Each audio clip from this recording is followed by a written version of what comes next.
Doctors day इतना महत्वपूर्ण दिन है। एक चिकित्सीय सेवा के लिए जो जो आदर्श का प्रतिमान डॉक्टर बीसी राय ने स्थापित किया था, एक संयोग ही है कि आज ही के दिन उनका 1 जुलाई सन 1882 को जन्म हुआ था और 1 जुलाई सन 1962 को उनकी मृत्यु हुई थी। तो अपने जीवन में उन्होंने अपने करुणा, निष्ठा और सेवा भाव से जो समाज की सेवा की, उसको अगर हम लोग अपने जीवन में चिकित्सक समुदाय उतार ले और उसको उनके स्तर को अगर हम लोग वो छूने का प्रयास करें, तो आए दिन जो आने वाली समस्याएं समाज में डॉक्टर और मरीजों के बीच में हो रही है, उसको काफ़ी हद तक हम लोग दूर कर सकते हैं।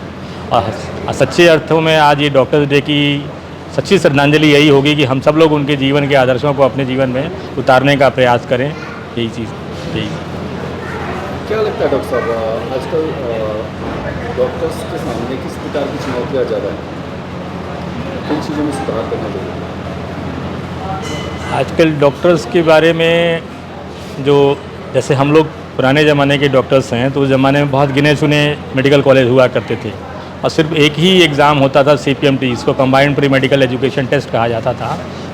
उसके थ्रू बच्चे सेलेक्ट होते थे, जिसमें 7 मेडिकल कॉलेज जो है यूपी में हैं, वो सब सरकारी मेडिकल कॉलेज होते थे और वहाँ पे well equipped instrument, well trained staff और फैकल्टी हुआ करती थी। तो जो वहाँ के डॉक्टर जो है जितने एक्सपर्ट निकलते हैं या अभी भी निकल रहे हैं, उसके मुकाबले अभी पिछले कुछ विगत वर्षों में जो नए मेडिकल कॉलेज खुल गई हैं, जो सरकार की जो नीति आई है कि हर ज़िले में एक मेडिकल कॉलेज खोल दिया जाए, हर स्तर पे डॉक्टर्स को उपलब्ध करा दिया जाए।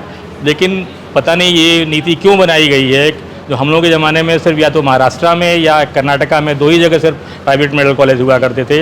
अब आजकल के दिन में जहाँ 7 मेडिकल कॉलेज यहाँ पर हुआ करते थे यूपी में, 52 मेडिकल कॉलेज हो गए हैं। हर जिले स्तर पर मेडिकल कॉलेज खुलते जा रहे हैं। जो पुराने मेडिकल कॉलेज थे उनकी फैकल्टी पूरी फुलफ़िल नहीं हो पा रही है, उनका स्तर दिन पर दिन गिरता चला जा रहा है। और जितने मेडिकल कॉलेज खुलते जा रहे हैं, बोर्ड की राजनीति कही जाए या कुछ भी सस्ती लोकप्रियता पाने का तरीका कहा जाए, तो जो भी डॉक्टर्स आज कुछ पैदा हो रहे हैं, जो बन रहे हैं, उनका पास खाली किताबी ज्ञान है, व्यवहारिक ज्ञान नहीं है। इसकी वजह से जो समाज में बहुत सारी दिक्कतें आ रही हैं, उनको प्रैक्टिकल नॉलेज नहीं मिल पा रही है, खाली थ्योरेटिकल नॉलेज मिल पा रही है। तो हर चीज़ के लिए इन्वेस्टिगेशन ओरिएंटेड रह गए हैं और पब्लिक भी गूगल मीडिया के माध्यम से हर चीज़, अगर कोई डॉक्टर लिखता भी है तो ये सोचता है कि भाई डॉक्टर साहब ने सही लिखा है, इतना विश्वास हो गया है, पहले वो गूगल पे चेक करता है। डॉक्टर की बात नहीं मानता, पहले गूगल पे चेक करता है कि डॉक्टर साहब ने सही दवा लिखी है, कोई साइड इफेक्ट तो नहीं है, तब वो दूसरे से कंसल्ट करता भी आ। तो विश्वसनीयता की जो कमी आती जा रही है, ये प्रोफेशनलिज्म यानी व्यवसायीकरण का जो भाव हो गया, इसकी वजह से सबसे बड़ी समस्या आ रही है जो हम लोग जो फेस कर रहे हैं और चाहते हैं किस तरह से इसको दूर किया जाए। तो कुछ सरकार दूर करे, कुछ समाज दूर करे, कुछ हम लोग प्रयास कर रहे हैं दूर करने का। इन सबको मिलजुल करके प्रयास करना होगा, तभी हम लोग इसकी जो सत्य निष्ठा, कर्तव्य निष्ठा से हम लोग अपने पेशे के प्रति ईमानदारी से कर्तव्य का निर्वहन कर पाएंगे।